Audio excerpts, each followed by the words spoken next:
ഇറാന്റെ മുന്നറിയിപ്പാണ് ഇപ്പോൾ പുലർന്നിരിക്കുന്നത്.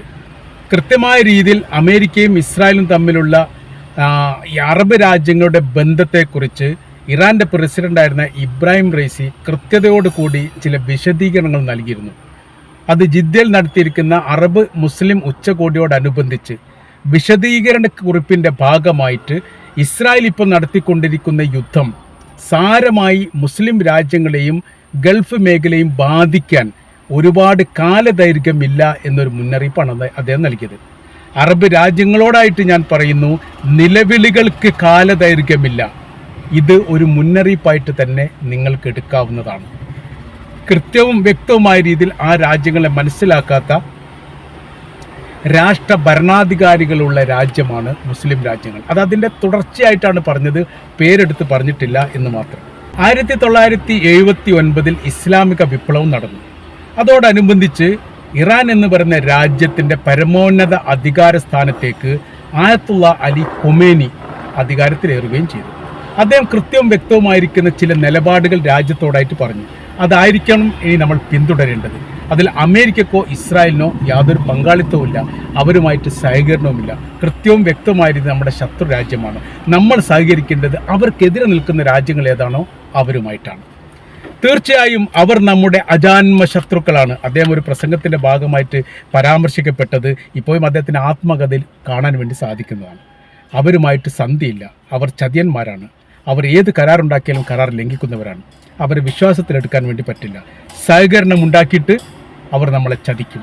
ഇങ്ങനെ പോകുന്നുണ്ട്. അമേരിക്കയും ഇസ്രായേലുമായിട്ടുള്ള ബന്ധത്തെക്കുറിച്ച് ഖൊമേനി പറഞ്ഞ വാചകങ്ങളും വാക്യങ്ങളും അത് അപ്പടി തന്നെ പിന്തുടരുന്ന ലോകത്തെ ഒരേ ഒരു രാജ്യത്തിൻ്റെ പേര് ഇറാൻ എന്ന് മാത്രമാണ്. 1980 ശേഷം നടന്ന യുദ്ധം, ഇറാഖ് യുദ്ധവുമായിട്ട് ബന്ധപ്പെട്ട സമയത്ത് പല ഘട്ടങ്ങളിലും അമേരിക്കയുടെ സഹകരണവും സഹായവും ഇറാന് കിട്ടാൻ പ്രാപ്തമായിരിക്കുന്ന അവസരം ഉണ്ടായിട്ട് പോലും അവരത് നൽകിയിട്ട് അവർ സ്വീകരിച്ചിട്ടില്ല എന്ന് മാത്രമല്ല, ഇറാഖിനെതിരെ യുദ്ധം ചെയ്യാൻ വേണ്ടിയിട്ട് നിങ്ങളുടെ ഭൂപ്രദേശം വിട്ടു നൽകുകയാണെങ്കിൽ വലിയ സാമ്പത്തിക വാഗ്ദാനങ്ങൾ അമേരിക്ക അന്ന് പ്രഖ്യാപിച്ചു.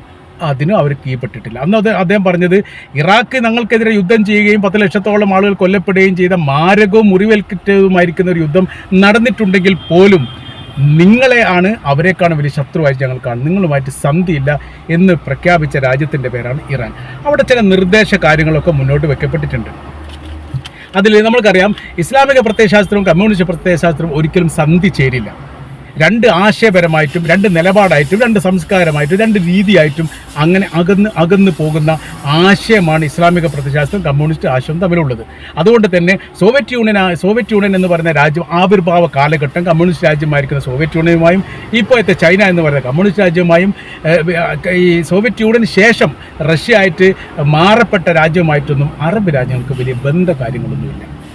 ആ ബന്ധകാര്യങ്ങൾ ഇല്ലാത്തത് ഭയാനകരമാണ് എന്നാണ് ഇറാൻ്റെ അഭിപ്രായം. കാര്യം, നമ്മളൊരു അമേരിക്കയെ മാത്രം ആശ്രയിക്കുകയും അത് അറബ് രാജ്യങ്ങളോടാണ് പറഞ്ഞത്, അവരെ മാത്രം വിശ്വസിക്കുകയും ചെയ്താൽ ഏതെങ്കിലും കാലത്ത് അവർ തലതിരിഞ്ഞാൽ നിങ്ങൾക്ക് സഹായിക്കാൻ ആളില്ലാതെ വരും. അതുകൊണ്ട് നമ്മൾ ഒന്നുകിൽ നിഷ്പക്ഷമായ രീതിയിൽ രണ്ട് ലോക രാജ്യങ്ങളുമായിട്ട് ബന്ധം സ്ഥാപിക്കുന്ന രീതിയിലേക്ക് വരിക, അതല്ലെങ്കിൽ അമേരിക്കക്ക് ബദലായിരിക്കുന്ന സംവിധാനത്തോടൊപ്പം ചേരുക. അവർ കൂടെ നിന്ന് ചതിക്കില്ല എന്നുള്ളത് ഉറപ്പാണ്. കമ്മ്യൂണിസം വലിയ രീതിയിലുള്ള ഭീകര പ്രവൃത്തികളും മതനിന്ദയും മതവുമായിട്ട് ബന്ധപ്പെട്ട പല പ്രവർത്തനങ്ങളും ലോകാടിസ്ഥാനത്തിൽ ചെയ്തിട്ടുണ്ട്. പക്ഷേ അവർ ചതിക്കില്ല. അവർ ചെയ്യുന്ന സമയത്ത് കൃത്യമായ രീതി ചെയ്യും. അമേരിക്കയും ഇസ്രായേലും ചതിക്കും. അവർ ചതിയിലൂടെയാണ് കാര്യങ്ങൾ നേടുക. രണ്ടും തമ്മിൽ വ്യത്യാസമുണ്ട്. കമ്മ്യൂണിസ്റ്റ് പ്രത്യയശാസ്ത്രം യുദ്ധം ചെയ്യുന്ന സമയത്ത് അവർ പറഞ്ഞുകൊണ്ട് ചെയ്യും. അതുകൊണ്ട് നമുക്ക് പ്രതിരോധിക്കാൻ സാധിക്കും. അവരുടെ നിലപാടുകൾ പറയും. ചരിത്രത്തിൽ മുഴുവൻ കമ്മ്യൂണിസ്റ്റ് രാജ്യങ്ങൾ ചെയ്തു കൂട്ടിരിക്കുന്ന പ്രവർത്തനങ്ങളെല്ലാം മുൻകൂട്ടി പറഞ്ഞതിൻ്റെ അടിസ്ഥാനത്തിലാണ് നടന്നിരിക്കുന്ന സംഭവങ്ങളെല്ലാം. എന്നാൽ അമേരിക്കയുടെയും ഇസ്രായേലിൻ്റെയും ഏതൊരു പ്രവർത്തനവും ചതിയിലൂടെ ആയിരിക്കും. ഇറാഖുമായിട്ടുള്ള യുദ്ധവുമായിട്ട് ബന്ധപ്പെട്ട് അവർ പറഞ്ഞത് ആണവായുധം ഉണ്ട് ഇറാഖിൻ്റെ അകത്ത് എന്ന് പറഞ്ഞ കള്ളത്തരമാണ് പറഞ്ഞത്. പിന്നീട് ഈ ബ്രിട്ടൻ്റെ പ്രധാനമന്ത്രി ടോണി ബ്ലെയർ മാപ്പ് പറഞ്ഞു, അങ്ങനൊന്നുമില്ല, ഞങ്ങൾ തെറ്റുപറ്റിപ്പോയെന്ന് പറഞ്ഞു. അതിൻ്റെ കാര്യം എന്താണ്? ചതിയാണത്. ഇസ്രായേൽ ഇപ്പോൾ ഈ ലെബനാനുമായിട്ട് ബന്ധപ്പെട്ട് പേജർ ആക്രമണം നടത്തി, ചതിയാണ്. ഇവിടെ ഇപ്പോൾ ഖത്തറിൽ എന്താ നടന്ന സംഭവം? ഈ മധ്യസ്ഥ ചർച്ചയ്ക്ക് വേണ്ടി അമേരിക്ക വിളിച്ചു കൂട്ടിയതാണ് ഹമാസിൻ്റെ ആളുകളെ. അമേരിക്കയാണ് വിളിച്ചു കൂട്ടിയത്. നിങ്ങളെല്ലാവരും വേണം നമുക്കൊരു മധ്യസ്ഥൻ്റെ പ്രധാന ആൾ ആരാണ്? അമേരിക്കയാണ്. വിളിച്ചു കൂട്ടിയത് അമേരിക്കയാണ്. ഇറാഖ് ഖത്തറിലാണ് എന്ന് മാത്രം വിളിച്ചു കൂട്ടി കൃത്യമായി സെറ്റാക്കി ഇന്ന ബിൽഡിങ്ങിൻ്റെ അകത്തുണ്ട് എന്ന് പറഞ്ഞു. മറ്റൊരോട് പറഞ്ഞു, ഇന്ന ബിൽഡിങ്ങിൻ്റെ അകത്തുണ്ട്, വന്ന് ബോംബിട്ടോളാൻ. അപ്പോൾ ചതിയാണ്, വഞ്ചനയാണ്. കമ്മ്യൂണിസവുമായിട്ട് അകന്നു നിൽക്കാൻ പാടില്ല. ഇത് രാഷ്ട്രീയപരമായിട്ട് രീതിയിലുള്ള കാര്യമാണ് മാറുന്നത്, പ്രത്യയശാസ്ത്രപരമായിട്ടല്ല. അപ്പോൾ അങ്ങനെ ആ സമയത്ത് കുറച്ചും കൂടി ഒരു എന്തുണ്ടാവും, ബന്ധങ്ങളുണ്ടാവും, നിലനിൽക്കാൻ വേണ്ടി സാധിക്കും. ഇറാന് എത്രത്തോളം റഷ്യയുമായിട്ട് ബന്ധമുണ്ടോ അത്രത്തോളം ഇറാൻ ലോക സൈനിക ശക്തിയായിട്ട് മാറി എന്നുള്ളതാണ്. ആണവായുധ ശക്തിയുടെ രാജ്യങ്ങളുടെ പേരിൽ ഇപ്പോൾ ഇറാൻ്റെ പേര് ഉണ്ടായത് റഷ്യയുമായുള്ള ബന്ധത്തിൻ്റെ അടിസ്ഥാനത്തിലാണ്. അതവർ ഉണ്ടാക്കിയെടുക്കുന്നതാണ്. അതിന് കാര്യം എന്ന് പറഞ്ഞാൽ അമേരിക്കയോട് പല ഘട്ടങ്ങളിലും അറബ് രാജ്യങ്ങൾ സമാധാന ആവശ്യത്തിന് വേണ്ടിയിട്ട് ആണവായുധോർജ്ജം ഉണ്ടാക്കാനുള്ള അനുമതി ചോദിച്ചു, UN സഭയിൽ ചോദിച്ചു. UN സഭയിൽ പോലും അതിനെ എതിർത്ത് സംസാരിച്ചുകൊണ്ട് വീറ്റോ പവർ ഉപയോഗിക്കാൻ വേണ്ടിയിട്ട് തയ്യാറായ രാജ്യത്തിൻ്റെ പേരാണ് അമേരിക്ക. എന്നാൽ അമേരിക്ക ഇവർ സഖ്യ കക്ഷിയാണ്. അവർ വിമാനം കൊടുത്തിട്ടുണ്ട്, ട്രില്യൺ കണക്കിലുള്ള ഈ സാമ്പത്തിക ഇടപാട് കരാറുണ്ടാക്കിയിട്ടുണ്ട്, ആയുധങ്ങൾ വരാൻ വേണ്ടിയിട്ട് കരാറുണ്ടാക്കിയിട്ടുണ്ട്. അങ്ങനെ പ്രതിരോധ സംവിധാനം ഉണ്ടാക്കുന്നതുമായിട്ട് ബന്ധപ്പെട്ട് വലിയ സാമ്പത്തിക ഇടപാടുകൾ നടത്തിയിട്ടുണ്ട്. എന്നാൽ ഇവിടുത്തെ വിഷയം എന്ന് പറഞ്ഞാൽ പ്രതിരോധം ആർക്കെതിരാണ്? ഇറാനിൽ നിന്ന് വരുന്ന പ്രതിരോധം തകർക്കാൻ വേണ്ടിയിട്ടാണ് അവർ ഉദ്ദേശിക്കുന്നത്.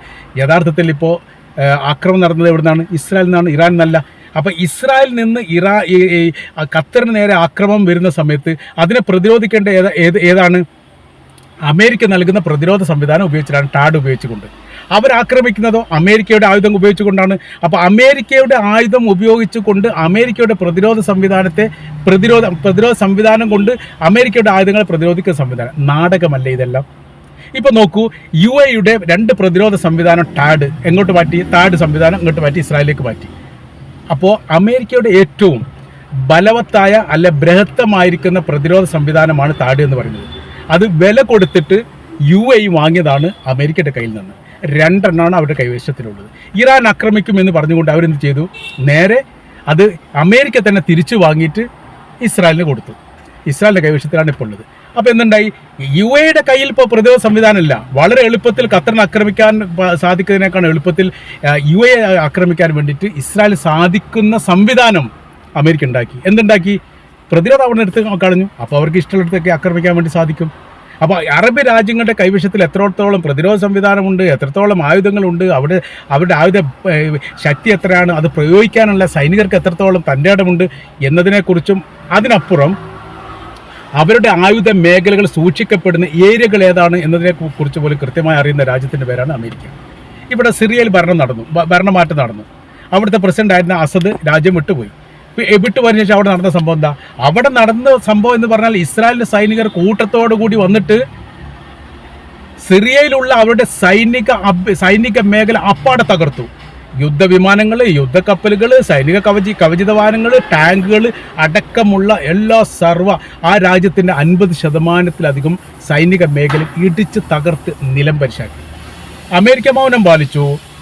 അതുമായിട്ട് ബന്ധപ്പെട്ട റഷ്യ മൗനം ഇസ്രായേൽ പിന്നെ പ്രവൃത്തി ചെയ്തവർ അമേരിക്ക അടക്കമുള്ള രാജ്യങ്ങളും അറബ് രാജ്യങ്ങളും മൗനം പാലിച്ചു നോക്കി നിന്നു, കൈയും കെട്ടി നോക്കി നിന്നു. കൊള്ളാം. എന്നിട്ട് അവർ വായിക്കി പറഞ്ഞു ഇസ്രായേലിന് അവർക്ക് അങ്ങനെയൊക്കെ ചെയ്യാൻ വേണ്ടി സാധിച്ചല്ലോ എന്നൊരു വായ്ത്തലും അവിടെ നടന്നു എന്നുള്ളതാണ്. ഇവിടെ ശേഷിക്കുന്ന ഒരു വിഷയം എന്ന് പറയുന്നത് സിറിയയുടെ കൈവശത്തിലുള്ള ഈ ആയുധങ്ങളെക്കുറിച്ച് ആരാണ് ഇസ്രായേലിന് വിവരം കൊടുത്തത്? അതൊന്നും ചർച്ച ചെയ്യപ്പെടുന്നില്ല. ഇവിടെ ഇസ്രായേൽ ഖത്തറിനെ ആക്രമിച്ചു. അത് ലോക വാർത്തയായി. ഇപ്പോൾ ആ വാർത്തയെക്കുറിച്ചും അതേക്കുറിച്ചുള്ള ചർച്ചകൾ ഇപ്പോൾ നിന്നിട്ടില്ല. എല്ലാ സോഷ്യൽ മീഡിയകളിലും പത്രങ്ങളിലും രാഷ്ട്രതലവന്മാരും ഭരണാധികാരികളും രാഷ്ട്രീയ നിരീക്ഷകരും ഇതേക്കുറിച്ച് സംസാരിച്ചുകൊണ്ടേയിരിക്കുന്നു. അങ്ങനെ സംസാരിച്ചാൽ മതിയോ? ഇസ്രായേൽ എങ്ങനെയാണ് ഖത്തറിലേക്ക് വന്നത്? ആരെങ്കിലും സംസാരിക്കുന്നുണ്ടോ? ഇസ്രായേൽ ഏത് മാർഗം ഉപയോഗിച്ചാണ് ഖത്തറിലേക്ക് എത്തിയത്? ഇസ്രായേൽ നേരിട്ട് പറക്കുകയാണെങ്കിൽ ജോർദാൻ സഹായിക്കണ്ടേ? സൗദി അറേബ്യ സഹായിക്കണ്ടേ? അതിനുശേഷമല്ലേ ഖത്തറിലെത്തും. അതല്ലെങ്കിൽ ഖത്തറിൽ നിന്ന് തന്നെയാണോ ഖത്തറിനെ ആക്രമിച്ചത്? ഇതേക്കുറിച്ച് ഒരു ചർച്ചയില്ല. നാളെ വരാൻ പോകുന്ന UN സഭയിൽ വലിയ രീതിയിൽ ഒച്ചപ്പാടും പൊട്ടിത്തെറികളും ബഹളങ്ങളും ലോകാടിസ്ഥാനത്തിൽ വലിയ സംഭവങ്ങളുണ്ടാവും. ഒരു സംഭവമില്ല. കട്ടൻ കുറിച്ച് പിരിയാന്നല്ലാതെ വേറെ എന്ത് നടക്കാൻ? ഈ സംഭവം UN സഭ എന്ന് പറഞ്ഞത് അമേരിക്ക ഉണ്ടാക്കിയതാണ്. അതിൻ്റെ ആസ്ഥാന മന്ദിരം ന്യൂയോർക്കാണ്. അവരുടെ കൺട്രോളിലാണ്, അവരുടെ നിയന്ത്രണത്തിലാണ്, അവരുടെ സൈനികരാണ് സുരക്ഷിതത്വം കൊടുക്കുന്നത്. അമേരിക്കക്കെതിരെ ഘോരം യുദ്ധം സംസാരങ്ങളൊക്കെ പല ഘട്ടത്തിൽ നടന്നിട്ടുണ്ട്. 100-ലധികം തവണ ഇസ്രായേലിനെതിരെ പ്രമേയം പാസ്സാക്കിയിട്ടുണ്ട് ഈ UN സഭയിൽ. 100-ലധികം തവണ ഒരു രാജ്യത്തിനെതിരെ പ്രമേയം പാസ്സാക്കിയിട്ടുണ്ട്. ഒന്നും നടപ്പിലായിട്ടില്ല. ഇപ്പം നിലവിൽ അറസ്റ്റ് വാറണ്ടില്ലേ? അന്താരാഷ്ട്ര ക്രിമിനൽ കോടതിയിലെ അറസ്റ്റ് വാറണ്ടുള്ള കക്ഷിയാണ് ഇസ്രായേലിലെ പ്രധാനമന്ത്രി നെതന്യാഹു. ഇയാൾ എത്ര രാജ്യം സന്ദർശിച്ചു? എന്തെങ്കിലും കുഴപ്പമുണ്ടോ? വളരെ സുഖം. അറസ്റ്റ് വാറണ്ട് ഉണ്ടെങ്കിൽ കുറച്ചുകൂടി പോകാൻ എളുപ്പമാണെന്നാണ് തോന്നുന്നത്. അമേരിക്ക സന്ദർശിച്ചില്ലേ? അമേരിക്ക അറസ്റ്റ് ചെയ്ത് ജയിലാക്കണ്ടേ? അപ്പോൾ ഇതൊക്കെ നാടകമാണ്. എന്താണോ ഇറാൻ പറയുന്നത് അതാണ് എൻ്റെ സത്യം. നിങ്ങൾ യാഥാർത്ഥ്യത്തിലേക്ക് നോക്കണം.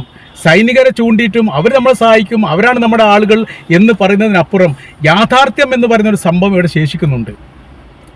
അതിന് ഇസ്രായേൽ എന്താണെന്നും അമേരിക്ക എന്താണെന്നും പഠിക്കണം.